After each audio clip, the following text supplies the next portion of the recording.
We've arrived at Hawk Mountain. Oh, Nap time. Are you excited? I'm super excited. Just gotta build up your You energy. cannot tell, but I'm super excited. It was a great trip to the US. Our first stop was Hawk Mountain. So Hawk Mountain is obviously, may or maybe not obviously, but it's a hawkwatch, right? Which is a spot where they count hawks. And it's actually the first hawkwatch in the world, and it has a really interesting history. It used to be a place where farmers and whoever liked to shoot birds, yes, shoot with a gun birds, they would go there, and during the hawk migration, they would slaughter thousands of hawks. That's the origin of this mountain. And at some point, a lady named Rosalie Edge, she just bought the mountain. She said, this has to stop. So she bought the mountain and turned it into a conservation area. And she started the concept of hawk watching, which is now a global thing where conservationists count hawks during migration to get a feel for their movement and their numbers. And that is the origin and what Hawk Mountain is. I guess geographically it's kind of interesting as well. Why do the hawks go there? Because they kind of follow the ridges of the Appalachian Mountains south as they migrate, and this particular spot kind of funnels them in to this area, making it a great counting site. This one, they have a flyer on the thing that says, hey, this guy is super bad. They also asked us to eradicate it. Oh, really? Yes. How? Like this. Ah! Oh, ah! Like that. He's gone. Let's make sure. You had a good idea. Did you see he opened up his pretty little No, it's sleeves? red. Quite pretty, I have to say. Okay, I mushed him up. Thank you. Mushed. Good job. And yes, I loved it. It was a really interesting hawkwatch. We haven't been to like hundreds of hawkwatches, or even we've been to a couple. But most of the hawkwatches we've been to, you drive into and you're there. You step up onto a platform and you start counting. Nothing wrong with that. This hawkwatch was unique as it had a hike in of about, I think, just going by memory, about 2 kilometers. And it didn't have a single route. It had a couple ways you could get to it. The easy way, about 2 kilometers, nicely groomed trail, pretty straightforward. Or the fun way, which was a little bit more roundabout and involved a hands and foot scramble at the end to get up onto the hawkwatch, which is basically a pile of gigantic boulders and stuff like that. So when you come in from the fun way, you scramble up this cliff and then you pop over the cliff, and all the people looking for hawks suddenly see you over the cliff and they're like, ooh, because not many people come in that way. It's kind of an interesting approach. We loved it. There's plenty of trails we still haven't explored there. I wouldn't be surprised at all if we go back for more.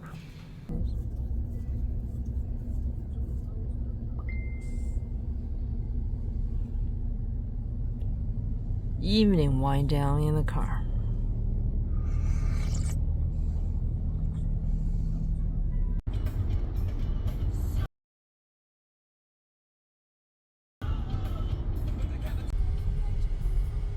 Ooh. Ooh, we can walk around a little bit. Oh my god, there's there's a circle in there. There's circling just on the left side of the. Your destination They're is on circling. the left.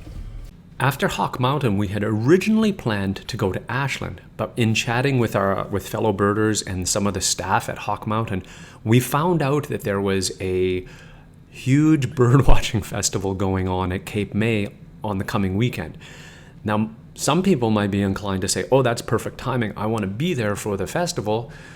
Well, we didn't feel the same way, right? We were worried about crowds and just maybe a bunch of, we're really focused on the hawkwatch. So we said, oh, and we looked at the weather. So the weather prior to the weekend was perfect, and the weekend was looking mediocre at best. And what we found out was Cape May is supposedly extraordinary. That's what everybody was saying. Cape May is awesome. So we're like, oh, maybe we fast forward Cape May. And that's where we went next. Weather looked better, wanted to avoid the festival somewhat. We went to Cape May.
What could I tell you about Cape May? If you love the thrill of hunting for a bird for 2 or 3 hours and then the excitement of finally finding it, don't go to Cape May. We were bombarded with raptors and birds of all kinds. It was epic. It's a little funnel, a peninsula that funnels the birds at the southern point of New Jersey, and it was spectacular. We would look up in the sky and it was more likely we would see a merlin or a sharp-shinned hawk than we would see a gull, and we were on the Delaware Bay / the Atlantic Ocean. It was spectacular. Yellow-rumped warblers everywhere, to the point where they were as annoying as house sparrows when you're looking for rarer birds. The yellow-rumped warbler was the bird you were probably going to see in binoculars when you spotted a bird. Trails everywhere through marsh, swamp sparrows. Never saw so many swamp sparrows in my life. We saw a cattle egret fly over. Just so much variety and so many different species. Wonderful trails. Birding was everywhere. The place was vibrating with birders.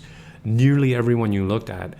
In fact, for the first time, I saw more binoculars and scopes on a platform than I saw cameras, which I don't know if it's a true indicator, but it really shows that there's a sense of birding adventure and less of a photography vibe. It was a wonderful sight, a definite will return, so much to do. We did the hawkwatch, we did a few of the trails. We'll definitely be going back to Cape May in the future.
Next up is Ashland Hawkwatch. You're gonna get these in. I got one of every sauce worth having, including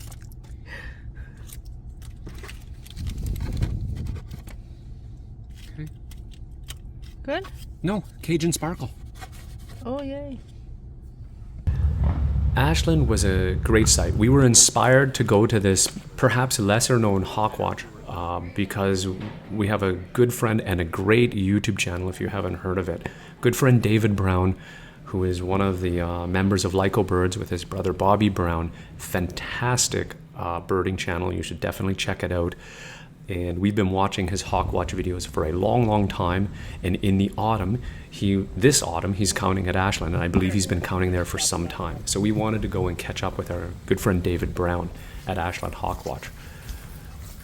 This was back from a coastal hawkwatch site, back into this sort of more of the Hawk Mountain vibe, where you're along the Appalachian ridges, and this is what's funneling the birds towards Ashland, and very much more of a grassroots, nature center vibe. It's more of a simple hawkwatch, but still spectacular hiking trails, beautiful hiking trails in the region, and just a really lovely spot to be. We did get a chance to go birding with David and Kim and walk on some of the trails. Saw some really cute birds, a merganser shooting the rapids of a little stream. Really fun.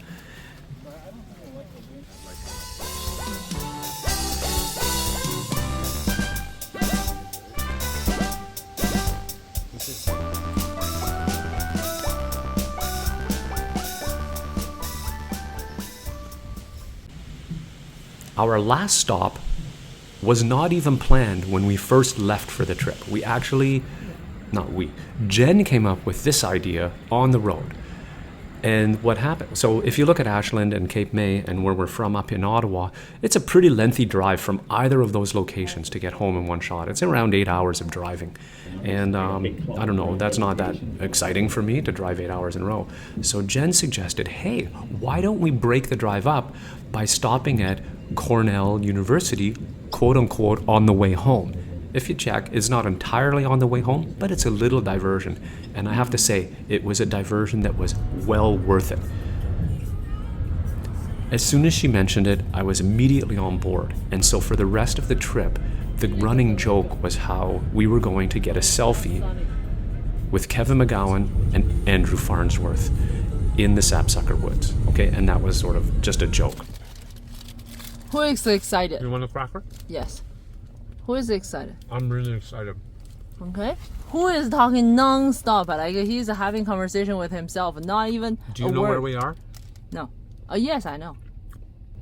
We're at the Cornell Lab of Ornithology Visitor Center, right outside Sapsucker Woods. Our mission here today is threefold. 1, photobomb the feeder cam. Probably not running, I'm going to photobomb it anyway. 2, see the wall of birds. And 3, meet Kevin McGowan and Andrew Farnsworth together in the cafe by accident and get a selfie with them. 3 is a stretch, but we'll see. Let's get in there and see if we can make it happen. Let's head in. Jen said, obviously he doesn't just wander around, those guys don't just wander around Sapsucker Woods all the time. That was the running joke. So we got to Cornell, we stopped at the main university first, the main campus in Ithaca. Then we went off to the Cornell Lab of Ornithology, which is just kind of a little bit outside of town, or it feels like it's on sort of the outskirts of Ithaca. Beautiful facility, bird nerd heaven, okay? Lots of interactive displays. You can see the wall of birds, even interact with the wall of birds through some little touch panels and some stuff they have up on the second floor. They've got a store there that has t-shirts and all kinds of cool stuff. Right outside the Lab of Ornithology is the famous feeder cam, which I was really hoping to photobomb, but they have it pretty locked down. I couldn't photobomb the feeder cam. So we went on a hike around Sapsucker Woods. Tons of birds, obviously. Couldn't believe the number of blackbirds yelling in the bushes right outside the door, and plenty of diversity, even this late into the autumn, of migrants coming through. And as we went around the trail, Jen taps me on the shoulder and says, "Who's that over there?" And lo and behold, it was Kevin McGowan. And yes, we got a selfie with Kevin McGowan on the trail in the Sapsucker Woods. But we're going to go back because I still need to catch a selfie with Andrew Farnsworth before, this is over. So we're going back before I die.